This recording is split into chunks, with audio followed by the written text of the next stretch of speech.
आइए अब देखते हैं strength analysis of reinforced soil. ठीक है, तो देखिए सबसे पहले हम लोगों ने माना कि हमारे पास जो सॉइल है उसमें C=0 और उसका फ्रिक्शन एंगल फाई है, मतलब कोहेजन 0 है और वो उसका फ्रिक्शन एंगल फाई है।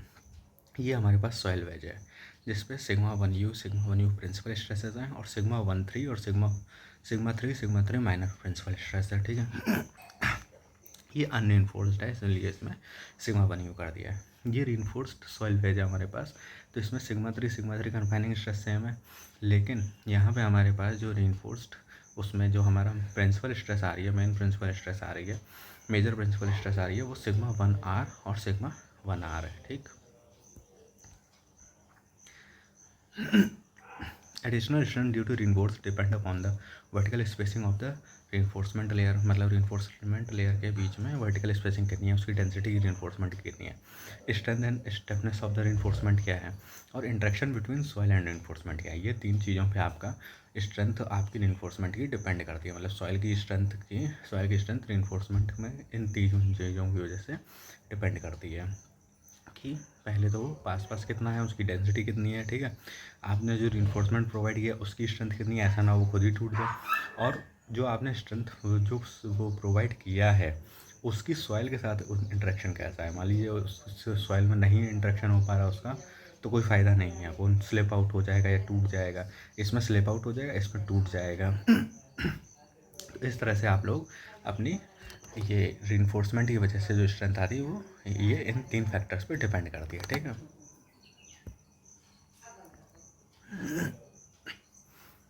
देखिए limiting stresses in unreinforced soil, ultimate pressure in unreinforced soil क्या होता है, सिग्मा 1 U KP सिग्मा 3 और सिग्मा 3 U KA सिग्मा 1, मतलब major principal stress KP sigma 3 आता है और माइनर प्रिंसिपल स्ट्रेस जो आती है वो KA सिग्मा 1 आती है, जहाँ पे KA 1-sin⁡φ/1+sin⁡φ और KP 1+sin⁡φ/1-sin⁡φ। ठीक है, in which KA and KP are rank and active and pressure coefficient respectively. ठीक है,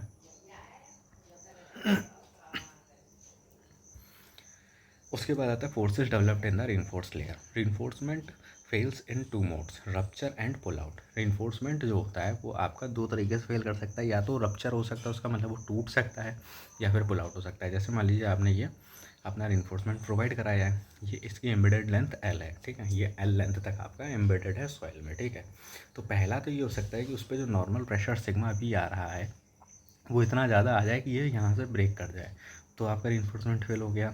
दूसरी चीज़ क्या हो सकती है कि वो यहीं से पुल आउट हो जाए, तो उसका कोई मतलब नहीं रहा। तो let the tensile strength of the reinforcement equal to TU हो गई। ठीक है, let the width of the reinforcement shall be B हो गया। Shear resistance developed along the length of the reinforcement, जो आपका शेयर रेजिस्टेंस डेवलप होगा length के अलोंग आपका रीइंफोर्समेंट के, वो क्या होगा देखिए, वो होगा देखिए ये रीइंफोर्समेंट है, ये रीइंफोर्समेंट है। अब देखिए यहाँ पे और यहाँ पे ऊपर नीचे दोनों तरफ रीइंफोर्समेंट का वो फोर्स आएगा, शेयर रेजिस्टेंस डेवलप होगा। ठीक है, इसीलिए RP = क्या हो जाएगा, टू टाइम्स, मतलब एक साइड का निकालेंगे उसका दोगुना कर देंगे, एक साइड का भी कैसे निकलेगा, सिग्मा बी क्या है, नॉर्मल प्रेशर कितना आ रहा है L, उसकी एम्बेडेड लेंथ क्या है B, उसकी विड्थ क्या है, विड्थ ऑफ द रीइंफोर्समेंट। ठीक है, और टेन डेल्टा क्या होता है आपका, फ्रिक्शनल रेजिस्टेंस कितना दे रहा है ये आपका सॉइल। ठीक है, ये होता है 10 डेल्टा। तो अगर RP smaller than TU, RP जो है वो शेयर रेजिस्टेंस है वो TU से स्मॉल आ रहा है, टेंसाइल स्ट्रेंथ से कम आ रहा है, तो पुल आउट फेलियर हो जाएगा। मतलब जो शेयर रेजिस्टेंस है वो TU से कम है, टेंसाइल स्ट्रेंथ उसकी TU से कम है, तो पुल आउट फेलियर हो जाएगा। अगर TU ज़्यादा है RP कम है, सॉरी TU कम है RP ज़्यादा है, तो क्या होगा, टेंसाइल स्ट्रेंथ कम है उसकी और RP ज़्यादा है, शेयर रेजिस्टेंस ज़्यादा आ रहा है, तो रिइंफोर्समेंट विल रप्चर। ये देखिए यहाँ पे क्या है कि आरपी जो शेयर रेजिस्टेंस यहाँ डेवलप हो रहा है। ठीक है, अगर वो कम रहा और टेंसाइल स्ट्रेस ज़्यादा हो गई तो पुल आउट हो जाएगा, मतलब ये बाहर की तरफ फैल जाएगा। लेकिन अगर ये शेयर रेजिस्टेंस ज़्यादा डेवलप हो रही है और TU कम है, जो उसकी टेंसाइल स्ट्रेंथ है वो कम है, मतलब इसने खींचा इसको ज़्यादा इधर ताकत से, लेकिन उसकी टेंसाइल स्ट्रेंथ ही नहीं उतनी है, तो ये टूट जाएगा। ठीक है, तो ये होता है आपका कब पुल आउट होगा और कब रीइंफोर्समेंट होगा। ठीक है। डेल्टा क्या है, interface friction angle between soil and reinforcement. ठीक है, ये हो गया।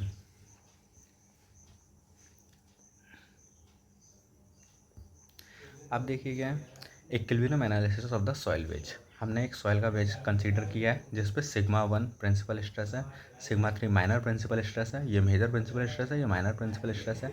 एक प्लेन सी और बी के अलोंग आपका रप्चर हो रहा है। यहाँ पर जो एंगल बन रहा है वो थीटा बन रहा है। ठीक है, तो अब देखिए कन्फाइनिंग इक्विलिब्रियम में ये जब हम वेज कंसीडर करेंगे ए बी सी, तो confining pressure sigma 3 on the face A C. Confining sigma 3 क्या है, ए सी पे जो कन्फाइनिंग प्रेशर लग रहा है वो है। Vertical pressure sigma 1 on face A B, ये वर्टिकल प्रेशर लग रहा है फेस ए बी पे। Normal and tangential stress sigma and tau on the surface B C. Normal और टेंजेंशियल फोर्स जो लग रहा है, यहाँ देखिए नॉर्मल एंड टेंजेंशियल स्ट्रेस, ये देखिए ये नॉर्मल स्ट्रेस और ये टेंजेंशियल स्ट्रेस है। ये हो गया आपका इस बी सी पे। Total reinforcement force sigma T developed in all layers cut by the plane B C. Total, अब ये क्या है, सिग्मा टी। तो ये है सिग्मा टी, वो है कि इस वेज में जो आपने रप्चर किया है, इस वेज में जो ये रीइंफोर्समेंट आया है, कटा है रीइंफोर्समेंट पूरा, तो ये कितना रीइंफोर्समेंट की वजह से कितना फोर्स डेवलप हो रहा है, रीइंफोर्समेंट फोर्स कितना आ रहा होगा इन रीइंफोर्समेंट की वजह से, वो होता है सिग्मा टी। ठीक है, अब मान लीजिए जो आपकी लेंथ है बी सी की वो इक्वल टू बी है, जो बी सी की लेंथ है वो इक्वल टू बी है, तो ए सी क्या हो जाएगा, बी कॉस थीटा, और ए बी क्या हो जाएगा, बी साइन थीटा। अब देखिए आप क्या करोगे, आप सिग्मा वी इक्वल टू पहले तो सबसे पहले तो जीरो करोगे। ठीक है, आप sigma V equal to zero करोगे तो सिग्मा वी में जो वर्टिकल फोर्सेस आपके इस वेज पे लग रहे हैं उन सभी को जीरो करोगे। तो सबसे पहला वर्टिकल फोर्स देखिए क्या लग रहा है, सिग्मा 1 लग कहाँ पे रहा है, ए बी पे, तो सिग्मा 1 ए बी हो गया। स्ट्रेस क्या है, सिग्मा 1 और फोर एरिया ए बी हो गया। ठीक है, दूसरी टेंजेंशियल स्ट्रेस है टाउ बी सी, टाउ लग रही है बी सी पे लग रहा है तो टाउ बी सी हो गया। पर ये वर्टिकली अगर हम इसको रिजॉल्व करें तो कैसे रिजॉल्व करेंगे, देखिए हम यहाँ पे फ्री बॉडी डायग्राम बनाते हैं इनका सबका। ठीक है, तो देखिए यहाँ पर क्या होगा, ये आपका प्लेन है। ठीक, ये थीटा एंगल पे यहाँ से, ठीक, ये टाउ लग रहा है, ये यहाँ कंसीडर कर लेते हैं, ये टाउ लग रहा है। ठीक है, ये थीटा हो गया। ठीक, पहली चीज़। अब ये ध्यान रखिए, मैंने क्या बताया आपको एक चीज़, कि जब भी आप वर्टिकल फोर्सेस को हॉरिजॉन्टल और वर्टिकल करोगे तो एक एंगल लोगे हॉरिजॉन्टल या वर्टिकल से। अब जिस भी उससे आपका वर्टिकल से टच हो रहा हो, जिस भी उससे आपका एंगल टच हो रहा हो, उसके साथ जो कंपोनेंट आएगा वो कॉस थीटा का आएगा, और जिस एक्सिस से एंगल टच नहीं हो रहा होगा वो कंपोनेंट जो आएगा वो साइन थीटा का आएगा। जैसे देखिए टाउ का थीटा यहाँ पे है, अब यहाँ पर जो इसका कंपोनेंट आएगा वर्टिकल में, तो ये क्या आएगा, टाउ कॉस थीटा वर्टिकल में। ठीक है, इधर ऐसे लगेगा, और यहाँ देखिए एक्स एक्सिस पे टच नहीं हो रहा है एंगल थीटा यहाँ पे बना रहा है, एंगल थीटा यहाँ नहीं बना रहा, तो ये क्या हो जाएगा, टाउ साइन थीटा। सेम ऐसे ही सिग्मा एन का देखिए, ये सिग्मा एन है, ये थीटा एंगल है। ठीक है, अब ये देखिए ये थीटा है तो ये कितना हो जाएगा, 90 माइनस थीटा, ये 90 माइनस थीटा है तो फिर से ये कितना हो जाएगा, थीटा, ये थीटा तो ये भी 90 माइनस थीटा, और ये 90 माइनस थीटा, ये थीटा तो ये 90 माइनस थीटा, ऐसे आप ध्यान रखोगे हमेशा। तो सिग्मा एन एक्स एक्सिस से कितना एंगल बना रहा है, थीटा का, तो सिग्मा एन का एक्स एक्सिस के साथ जो एंगल बन रहा है, तो मैंने क्या बताया, जिस एक्सिस के साथ आपका एंगल टच हो रहा है, मतलब उस एक्सिस पे आपका कॉस थीटा आएगा, तो ये क्या हो जाएगा, इस तरफ सिग्मा एन कॉस थीटा, और इधर टच नहीं हो रहा, वर्टिकल में टच नहीं हो रहा, तो ये क्या हो जाएगा, सिग्मा एन साइन थीटा। ठीक है, तो अब देखिए वर्टिकल में क्या क्या फोर्सेस आ गए, टाउ कॉस थीटा, और लग किस पे रहा है, बी सी पे, तो tau B C cos theta. Then sigma N भी लग रहा है, सिग्मा एन ये लग रहा है, इसका वर्टिकल कंपोनेंट क्या निकला है, सिग्मा एन साइन थीटा, और लग किस पे रहा है, बी सी फेस पे, तो ये हो गया। अब देखिए ए बी क्या कंसीडर किया आपने, बी साइन थीटा, तो सिग्मा 1 बी साइन थीटा आ गया, tau B cos theta, B C B है तो बी हो गया, और यहाँ पर भी बी सी है तो यहाँ पे sigma N B sine theta, B से बी आप कैंसिल कर दोगे, तो ये बन गई आपकी पहली इक्वेशन। अब सिग्मा एच को जीरो करेंगे हम, तो सिग्मा एच मतलब हॉरिजॉन्टल फोर्सेस जो भी आ रहे हैं वो सब जीरो करना है। तो देखिए सिग्मा थ्री ए सी, देखिए सिग्मा थ्री लग किस पे रहा है, ए सी फेस पे। दूसरा हॉरिजॉन्टल फोर्स क्या है, दूसरा हॉरिजॉन्टल फोर्स वो है सिग्मा टी जो है वो आ रहा है total reinforcement force to to reinforcement in that particular wedge, ठीक है। तो वो हो गया सिग्मा टी। तीसरा हॉरिजॉन्टल फोर्स कौन सा है, तीसरा horizontal force sigma N cos theta. Sigma N लग रहा है, थीटा से एंगल टच हो रहा है एक्स एक्सिस का, तो एक्स एक्सिस पे कौन सा आ जाएगा, सिग्मा एन कॉस थीटा। और वो मैंने क्या बताया था, इस पर टच नहीं हो रहा तो सिग्मा एन साइन थीटा। दूसरा टाउ का क्या होगा, टाउ का थीटा एंगल टच हो रहा है इधर ये वाई एक्सिस से, तो वाई एक्सिस पे आया था टाउ साइन थीटा। और इधर एक्स एक्सिस से थीटा टच नहीं हो रहा तो इसका क्या कंपोनेंट आया था, टाउ साइन थीटा आएगा, ठीक है। तो देखिए sigma three A C sigma T, देखिए sigma three A C sigma T tau sine theta into B, और sigma N B cos theta. तो वो फेसेस का भी वो है जो है, ठीक है, ऐसी कोई बात नहीं है उसमें। अब यहाँ क्या करेंगे हम, यहाँ पे हम इसको इक्वेशन नंबर 2 नाम दे देंगे, ठीक है। बी को ए सी को कर देंगे B cos theta, B sine theta, बाकी सब सेम ही है।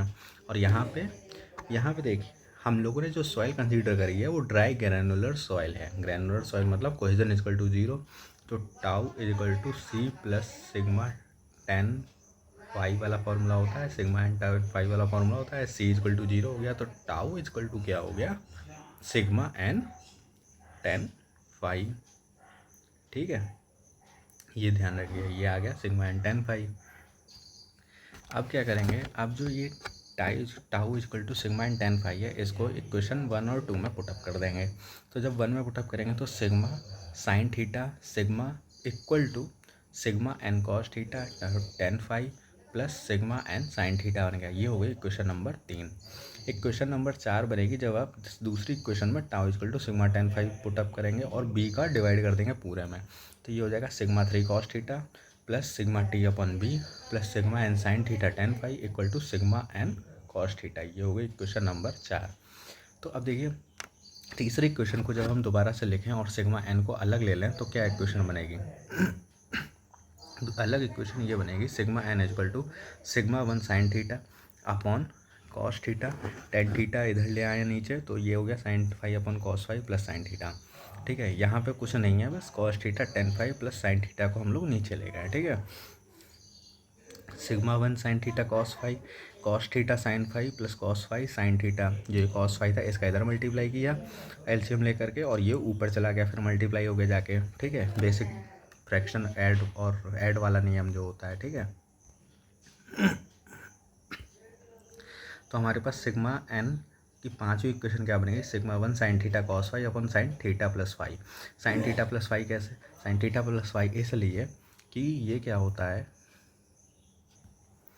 देखिए cos theta sine five plus cos five sine theta, ठीक है, ये बना था फॉर्मूला। तो साइन थीटा प्लस फाइव कैसे है, तो देखिए देखिए साइन ए प्लस बी का फॉर्मूला क्या होता है, साइन ए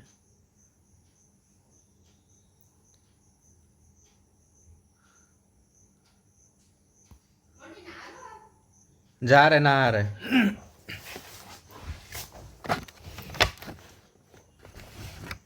ठीक है। साइन ए प्लस बी का फॉर्मूला क्या होता है, sine A into cos B plus sine B into cos A, ठीक है। तो वहाँ से फिर क्या बना, साइन थीटा प्लस फाइव, मतलब एक बार साइन आएगा ए के साथ और कॉस आएगा बी के साथ, फिर यहाँ क्या होगा, कॉस के साथ ए को भी आना है बी को आना है, मतलब इंटरचेंज चलता रहता है कि मतलब कोई पर्टिकुलर आदमी ए के भी साथ रहेगा, बी के साथ भी, एक साइन के साथ भी रहेगा और कॉस के साथ भी रहेगा। तो ये इस तरह से आप लोगों को याद रखना है।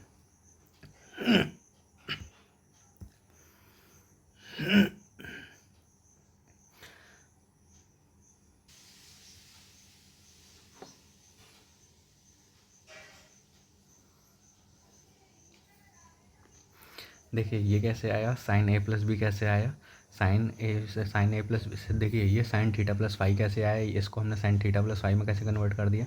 देखिए साइन ए प्लस बी का जो फॉर्मूला होता है वो होता है sine A cos B plus sine B cos A, ठीक है। मतलब साइन के साथ ए भी रहेगा एक बार और साइन के साथ बी भी रहेगा एक बार, और सेम उसमें ही साइन के साथ यहाँ पे भी ऐसे ही साइन ए कॉस बी, और देखिए ये कैसे है, साइन ए प्लस बी का फॉर्मूला था sine A cos B plus sine B cos A, मतलब एक बार साइन के साथ ए भी रहना है, एक बार साइन के साथ बी भी रहना है, और इन दोनों को भी साथ रहना है, तो साइन ए कॉस बी और साइन बी कॉस ए, ठीक है। इस तरह से आप लोग याद रख सकते हो। अब क्या करना है हमको, अब ये जो आई वैल्यू, ये जो आई है सिग्मा एन की जो वैल्यू आई है, इसको हम लोगों को पुट करना है इक्वेशन नंबर 4 में। अब देखिए इक्वेशन नंबर 4 कौन सी थी, देखिए इक्वेशन नंबर 4 कौन सी थी, इक्वेशन नंबर 4 थी ये वाली, इक्वेशन नंबर 4 थी ये वाली, ठीक है। तो जब हम इसको इक्वेशन नंबर 4 में पुटअप करेंगे तो देखिए क्या बनेगा, जब हम इसको इक्वेशन नंबर 4 में पुटअप करेंगे तो sigma 3 cos theta plus sigma T upon B तो सेम रहेगा। यहाँ पे जब हम सिग्मा एन की जगह इसको पुटअप करेंगे तो ये बनेगा sigma 1 sine square theta tan phi cos phi upon sine theta plus phi, ठीक है। और इक्वल टू में क्या हो जाएगा, sigma 1 sine theta cos phi upon sine theta plus phi. आगे सॉल्व करेंगे तो sigma 3 cos theta plus sigma T upon B plus sigma 1 sine square theta tan phi cos phi upon sine theta plus phi equal to में क्या बनेगा, sigma 1 sine theta cos phi upon sine theta plus phi. जब इसको यहाँ पे sign tan phi को जब हम कन्वर्ट कर देंगे sine phi upon cos phi में, तो ये कॉस फाई कट जाएगा, तो अब यहाँ क्या बन जाएगा, sine square theta into sine phi, ये लिखा हुआ है, ठीक है।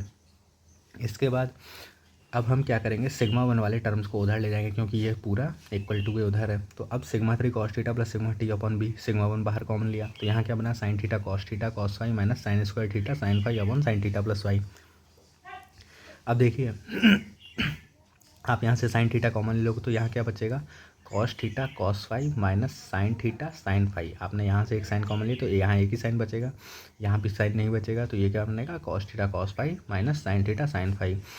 इसकी क्या फॉर्मूला होता है, कॉस ए प्लस बी का फॉर्मूला होता है, कॉस ए प्लस बी का फॉर्मूला होता है cos A cos B minus sine A sine B. तो देखिए cos A cos B minus sine A sine B का फॉर्मूला बना है यहाँ पे, तो ये हो जाएगा sigma 1 sine theta cos theta plus phi upon sine theta plus phi. अब कॉस को अगर हम यहाँ नीचे ले जाएँ तो ये क्या बनेगा, sigma 1 sine theta upon tan theta plus phi. ठीक, यहाँ तक कुछ नहीं वो है। तो देखिए जो हमको फॉर्मूला मिलेगा वो मिलेगा sigma 1 sigma 3 tan theta plus phi upon tan theta plus sigma T upon B tan theta plus phi upon sine theta. तो ये हो गया आपका इक्वेशन नंबर 6। ठीक, अब देखिए अब हम लोग देखेंगे कि हमारा जो सिग्मा टी है उसकी वैल्यू क्या है।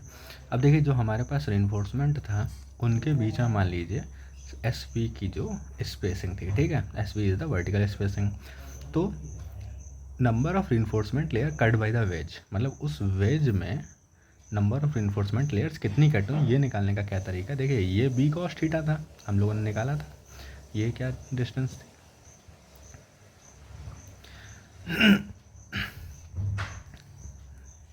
ये क्या चीज़ थी, इतनी डिस्टेंस क्या थी, बी कॉस थीटा। स्पेसिंग कितने की है, एस वी की। तो अगर हम एस वी का डिवाइड कर दें तो हमें कितने नंबर ऑफ लेयर्स रिइंफोर्समेंट के इसमें हैं वो पता चल जाएगा। तो number of reinforcement layer cut by the wedge equal to B cos theta upon S V हो गया।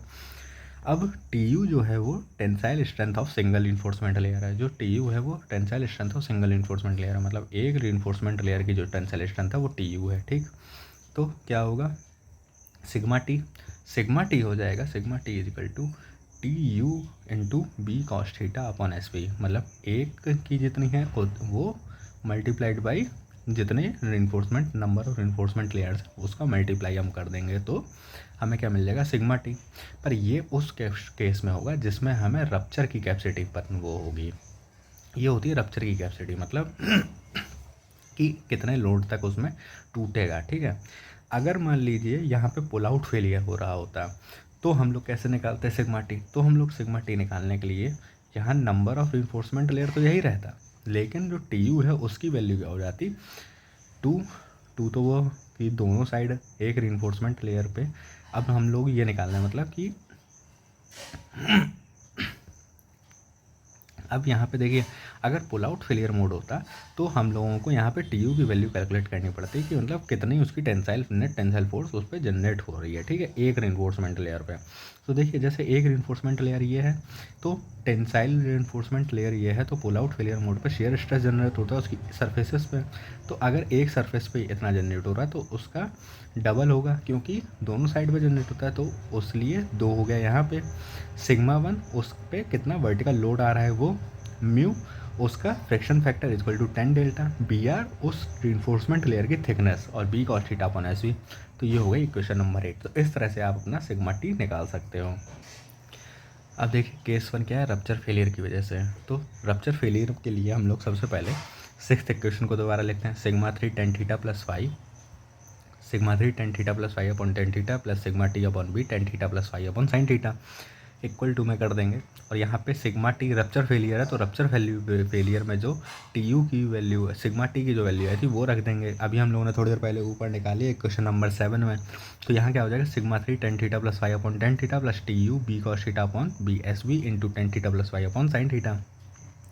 यहाँ पे हम टेन थीटा प्लस 5 कॉमन कर देंगे, तो ये हो जाएगा sigma 3 T U upon S V ten theta plus 5 upon tan theta. ये हुई इक्वेशन नंबर 9। अब हम लोगों को ये देखना है कि अभी जो हम लोगों ने इक्वेशन नंबर 9 ये निकाली है, इसमें कितनी वैल्यू होगी थीटा की जब हमारा वो फेलियर कर जाएगा, ठीक है, कितनी वैल्यू होगी थीटा की जब हमारा ये फेलियर हो जाएगा, रप्चर फेलियर हो जाएगा। तो वो देखिए कैसे निकाला जाएगा। तो देखिए यहाँ क्या है, what is the limiting sigma 1 eight which failure happens, मतलब सिग्मा 1 की उस वैल्यू को हमको निकालना है जिस पे फेलियर अगर करेगा। तो देखिए इस पूरे फार्मूले में जो अभी हम लोगों ने देखा, उस पूरे फार्मूले में क्या था, ये सिग्मा 3 ऊपर से आ रहा था, कांस्टेंट था, वो चेंज नहीं कर सकते। टी यू कॉन्स्टेंट है, चेंज नहीं कर सकते। एस वी कॉन्स्टेंट है, चेंज नहीं कर सकते। फाइव भी कॉन्स्टेंट है, चेंज नहीं कर सकते। क्या चेंज हो सकता है, थीटा। ये वैल्यू ऐसी है जो हम लोगों को नहीं पता है, तो इसी के रिस्पेक्ट हम लोग डिफ्रेंशिएट करेंगे, ठीक है। अब देखिए यहाँ क्या करेंगे, del sigma 1 upon del theta, del upon del theta tan theta plus 5 upon tan theta equal to 0 कर देंगे। तो जो थीटा की वैल्यू आएगी वो आएगी π/4 माइनस 5/2। अब जब इस थीटा की इस वैल्यू को हम लोग ऊपर वाली इक्वेशन में पुट करेंगे, तो जो हमें फॉर्मूला मिलेगा वो मिलेगा sigma 1 equal to sigma 3 T U upon S V tan square 45 plus 5/2। इस 45 प्लस 5/2 को हम लोग के पी लिख सकते हैं। तो ये हो जाएगा sigma 1 R equal to sigma 3 T U upon S V into K P. ये हो गई इक्वेशन नंबर 10 आपकी। और ये होता है रप्चर फेलियर मोड में आप लोगों का स्ट्रेंथ निकालने का कि कितने उस पर आपकी क्या लिमिटिंग वो स्ट्रेस है आपकी उसके लिए रप्चर फेलियर मोड में, ठीक है। Sigma 3 T U upon S V K P, ठीक है।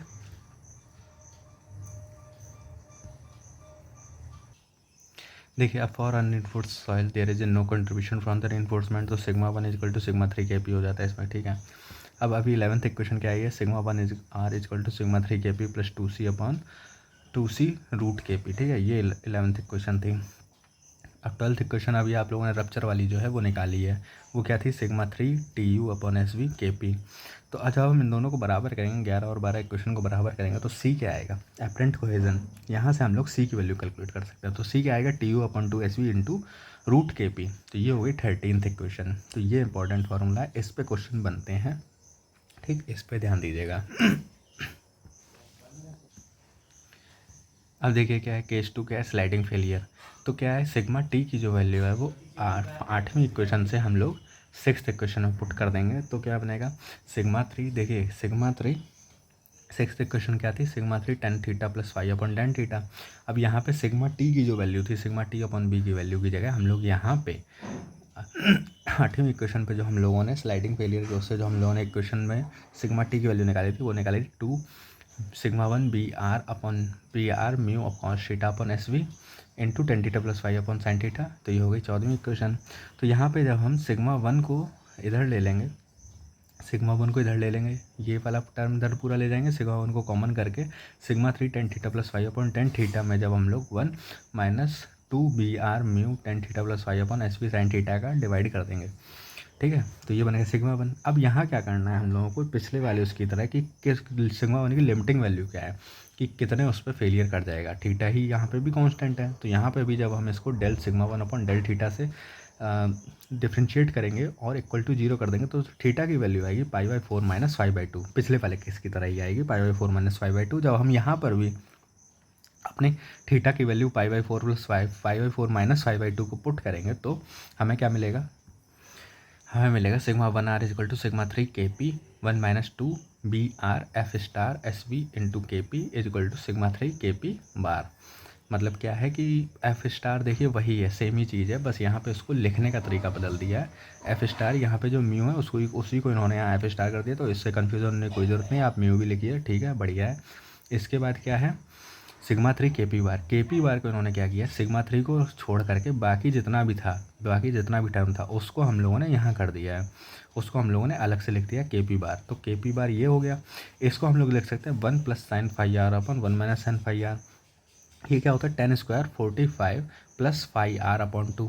तो ये हो गया K P bar is greater than K P, phi R is greater than phi.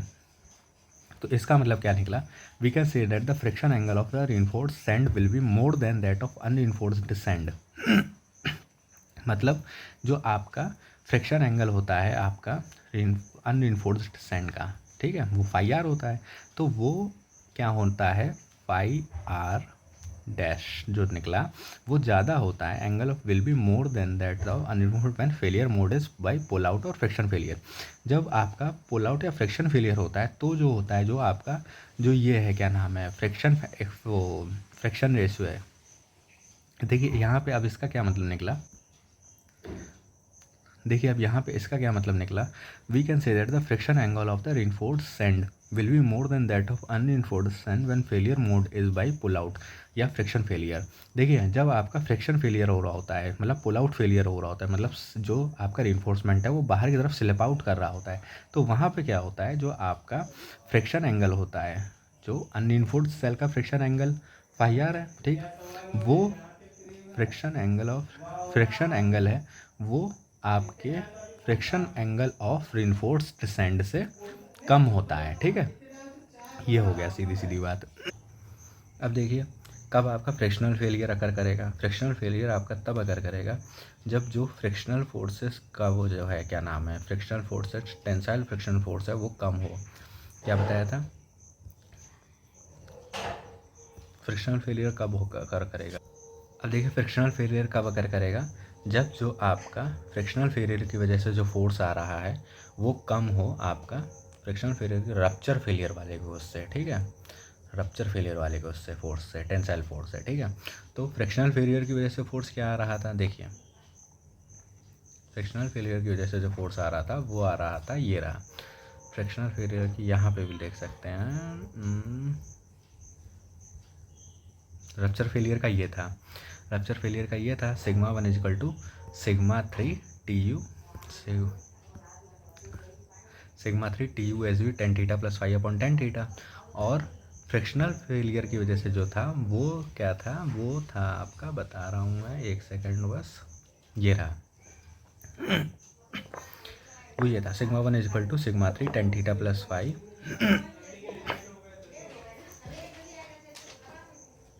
क्या था, ये वाला टर्म जो है ये वाला टर्म था आपका स्लाइडिंग फेलियर में, फ्रिक्शनल रोल आउट फेलियर में, फ्रिक्शनल फेलियर में 2 σ1 BR mu cos theta upon SB tan theta plus 5 upon sin theta. अब इसको हम उस इनइक्वालिटी में रखते हैं 2 σ1 BR F star B cos theta upon SB smaller than TU B cos theta upon SB, ठीक है। ये किसकी वजह से, रप्चर फेलियर की वजह से जो TU आ रहा है, ठीक है, और ये कौन सा है जो फ्रिक्शनल फोर्सेस की वजह से TU आ रहा है।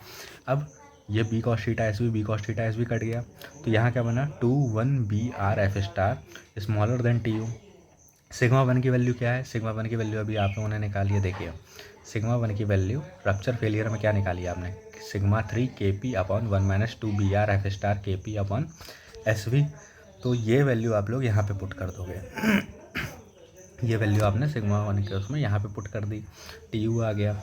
अब यहाँ से हम लोग σ3 की वैल्यू निकालने के लिए TU में इसका मल्टीप्लाई कर दें और इसको नीचे ले जाएं और σ3 की वैल्यू आ जाएगी। तो जब σ3 आपका इस वैल्यू से कम होगा तब आपका फ्रिक्शनल फेलियर अकर करेगा, जब σ3 आपका TU इस वैल्यू से कम होगा तब आपका फ्रिक्शनल फेलियर अकर करेगा।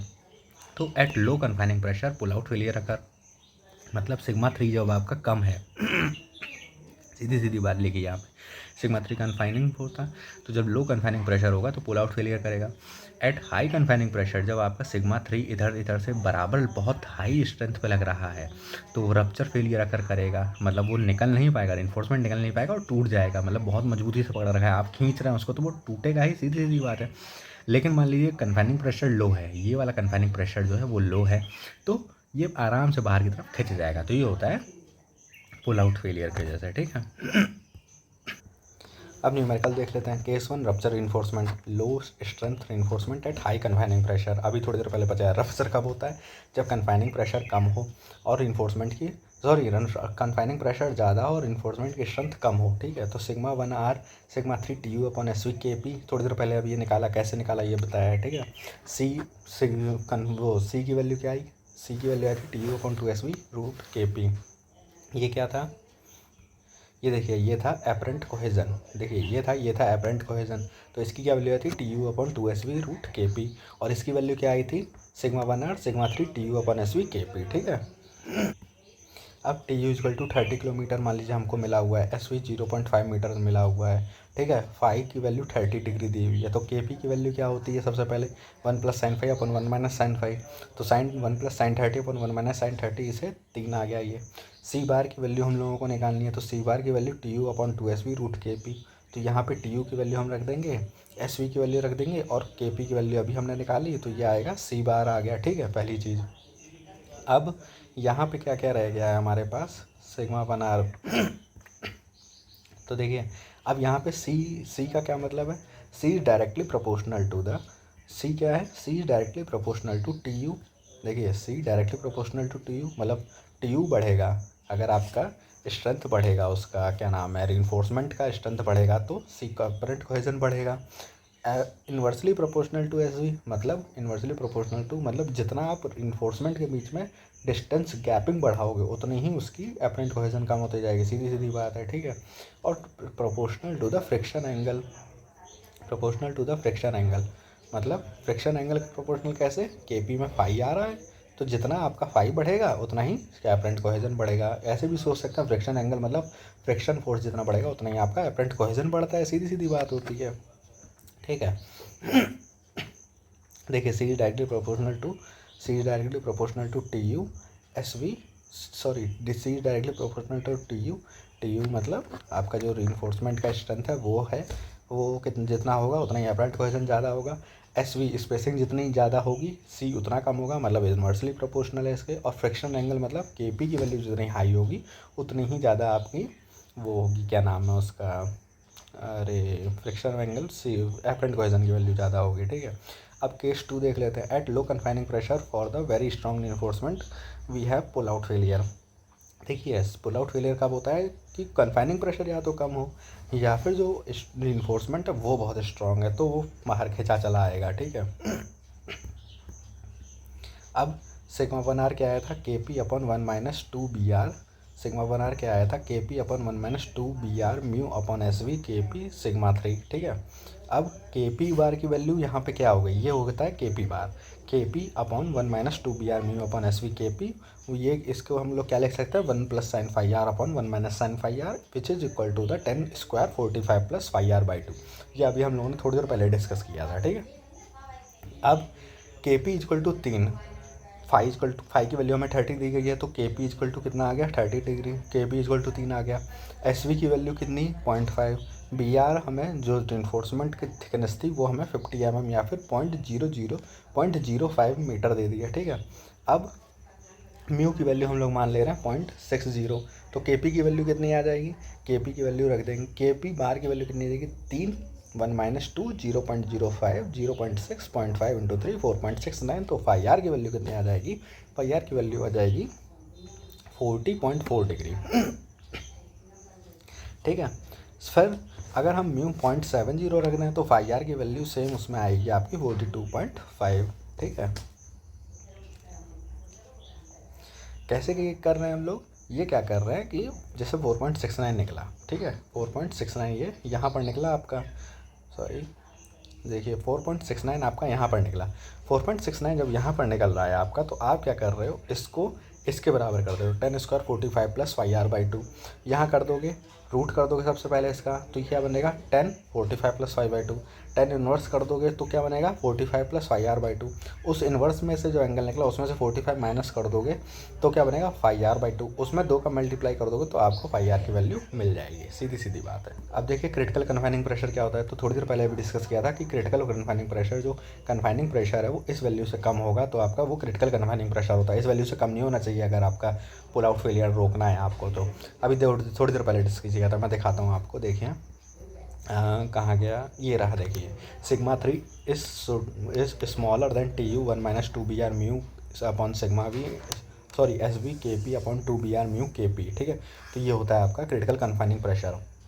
इसको आप लोग जब यहाँ पे लोगे, ये वही फॉर्मूला है पूरा। ठीक है, यहाँ पे TU की वैल्यू 30 किलो न्यूटन पर मीटर रख दी, KP की वैल्यू 3 रख दी, फाई इक्वल टू 30 डिग्री रख दिया, SB 0.5 मीटर रख दिया, BT 0.05, म्यू 0.6।